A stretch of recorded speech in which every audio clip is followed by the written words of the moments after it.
Captain, I've got a...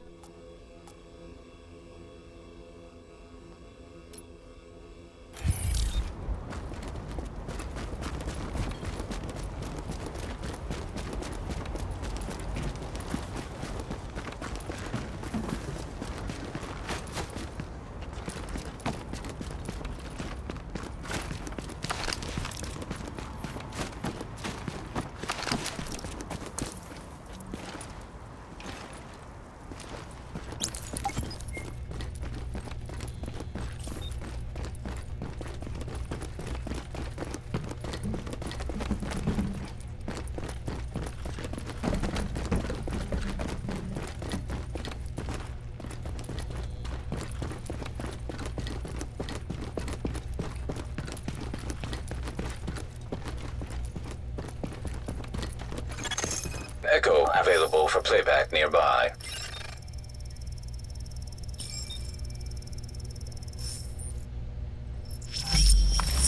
Well, here I am, Aaron Keener, the First Wave's prodigal son. Normally I'd do this face-to-face, but I'm not 100% sure which way you'll jump.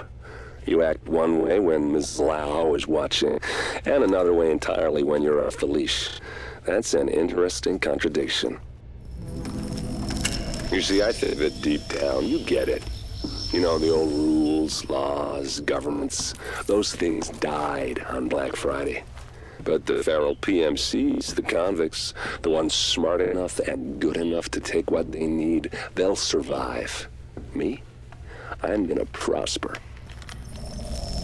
Oh, you could too, but you took an oath, right? You got a duty. Those are both ways of saying that your conscience is fucking you.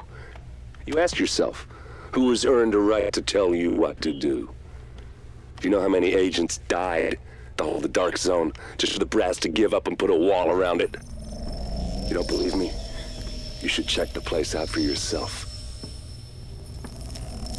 But the people you're working for, they're irrelevant now.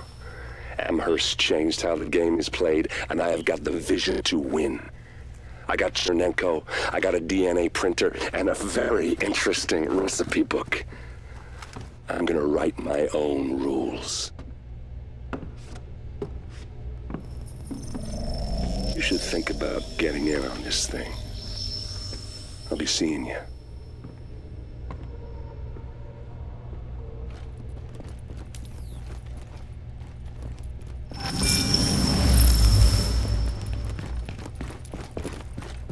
Agent, the information you found in that lab was the crown jewel.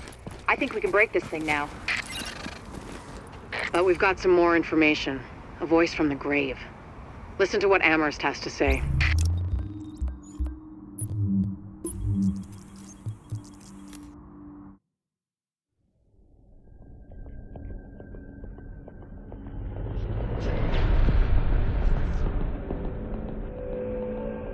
What you're looking at is the smallpox virus, one of the deadliest pathogens on the planet. For centuries, it did a wonderful job of helping keep the human population in check. But times change, and sometimes Mother Nature needs a hand in improving her creations. Like, say, speeding them up a little bit, making them contagious when they should be quietly incubating in a host, or making them more lethal.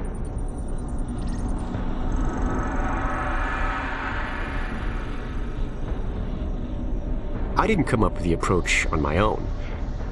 My friend Vitaly is one of the pioneers in the field, and the idea has been around for years. Genome as data. You see, once we digitized DNA, we made it infinitely mutable. We could do 1,000 virtual variations in the time it used to take to grow a one lab-grade generation of pathogens.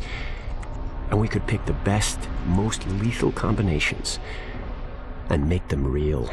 That's how you make a killer virus, you see. Mix in genetic code from other diseases, and you move the sliders all the way up on lethality and virulence. The goal was a 90% mortality rate. I'm not sure my green poison is going to quite hit that, but honestly, that's just details. As long as most of humanity goes, the Earth stands a fighting chance. Technically, technology is what's killing the planet. But that's not really the case. It's the greed that drives the technology. But a funny thing happened on the way to $100 genome maps and 3D printed plastic toys. Someone figured out those technologies could be repurposed, modified for the greater good. Me. Now, my virus is going to do what nature's always done. Decide who lives and who dies. And if nature decides I die, then I die.